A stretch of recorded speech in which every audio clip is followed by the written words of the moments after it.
Keshod national highway પર પાણીના tanker સાથે કાર અથડાતા કાર ચાલકનું મોત નીપજ્યું છે।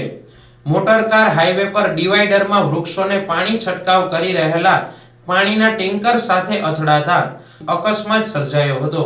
108 મારફત કાર ચાલક યુવકને હોસ્પિટલ ખસેડાતા ફરજ પરના ડોક્ટરે યુવકનું મોત થયાનું જાહેર કર્યું હતું। અકસ્માતમાં મૃત્યુ પામેલ યુવક કોડીનાર તાલુકાના વડનગરના નીરવ રોખડભાઈ સોલંકી ઉંમર વર્ષ 28 હોવાનું જાણવા મળ્યું છે।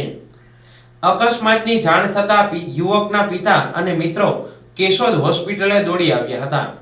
મૃતક યુવક પિતા સાથે સોમનાથ ધાર્મિક વિધિ પતાવી એકલો કાર લઈ જેતપુર ખાનગી નોકરી માટે જઈ રહ્યો હતો ત્યારે કેશોદમાં આ અકસ્માત સર્જાયો હતો।